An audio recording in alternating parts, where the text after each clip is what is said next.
وقال الملك إني أرى 7 بقرات سمان يأكلهن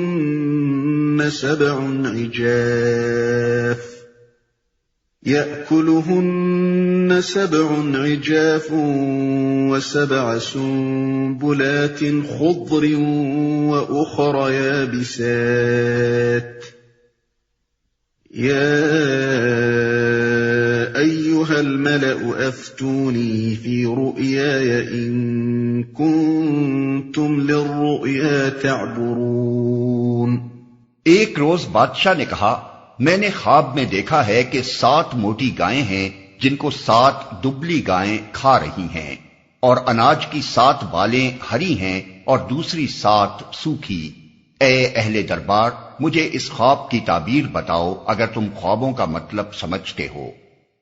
ایک روز بادشاہ نے کہا، بیچ میں کئی سال کے زمانہ قید کا حال چھوڑ کر اب سرشتہ بیان اس مقام سے جوڑا جاتا ہے جہاں سے حضرت یوسف علیہ السلام کا دنیاوی عروج شروع ہوا۔ اگر تم خوابوں کا مطلب سمجھتے ہو۔ بائبل اور تلمود کا بیان ہے کہ ان خوابوں سے بادشاہ بہت پریشان ہو گیا تھا، اور اس نے اعلان عام کے ذریعے سے اپنے ملک کے تمام دانش مندوں، کاہنوں، مذہبی پیشواؤں اور جادوگروں کو جمع کر کے ان سب کے سامنے یہ سوال پیش کیا تھا۔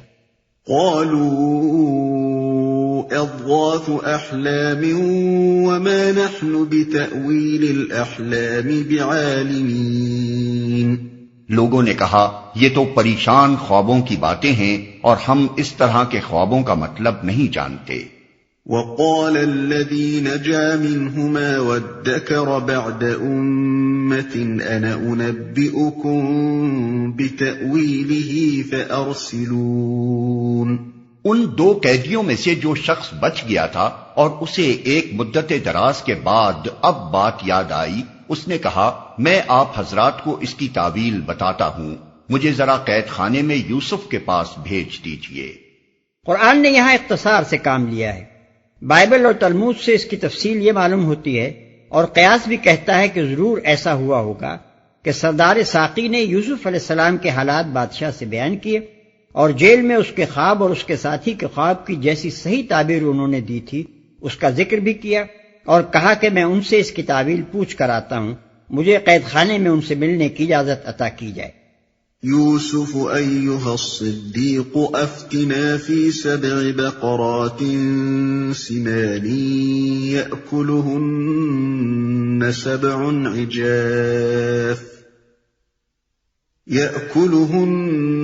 7 عجاف و7 سنبلات خضر وأخر يابسات لعلي أرجع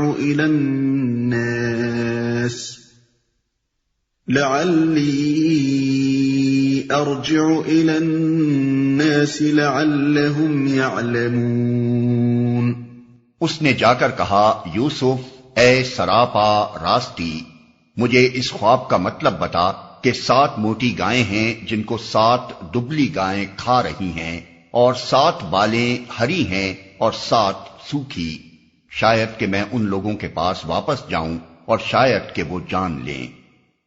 یوسف، اے سراپا راستی۔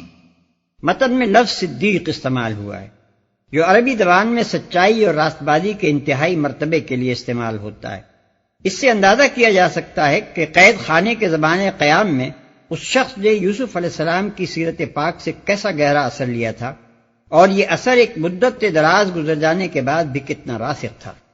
شاید کہ وہ جان لیں، یعنی آپ کی قدر و منزلت جان لیں اور ان کو احساس ہو کہ کس پائے کے آدمی کو انہوں نے کہاں بند کر رکھا ہے، اور اس طرح مجھے اپنے اس وعدے کے ایفا کا موقع مل جائے جو میں نے آپ سے قید خانے کے زمانے میں کیا تھا۔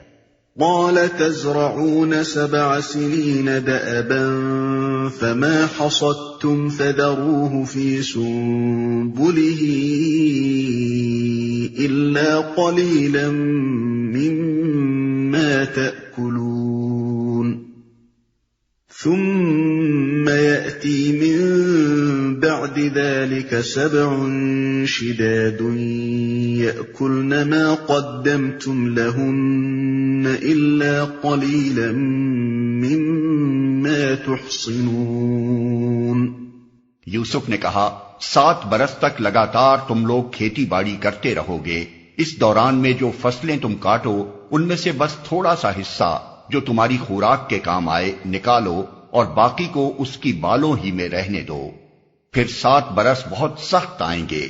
اس زمانے میں وہ سب غلہ کھا لیا جائے گا جو تم اس وقت کے لیے جمع کرو گے. اگر کچھ بچے گا تو بس وہی جو تم نے محفوظ کر رکھا ہو. ثم يأتي من بعد ذلك عام فيه يغاث الناس وفيه يعصرون. اس کے بعد پھر 1 سال ایسا آئے گا جس میں باران رحمت سے لوگوں کی فریاد رسی کی جائے گی اور وہ رس نچوڑیں گے. متن میں لفظ یعصرون استعمال ہوا ہے جس کے لفظی معنی نچوڑنے کے ہیں. اس سے مقصود یہاں سرسبزی اور شادابی کی وہ کیفیت بیان کرنا ہے جو قحط کے بعد باران رحمت اور دریائے نیل کے چڑھاؤ سے رونما ہونے والی تھی. جب زمین سیراب ہوتی ہے تو تیل دینے والے بیج اور رس دینے والے پھل اور میوے خوب پیدا ہوتے ہیں اور مویشی بھی چارہ اچھا ملنے کی وجہ سے خوب دودھ دینے لگتے ہیں.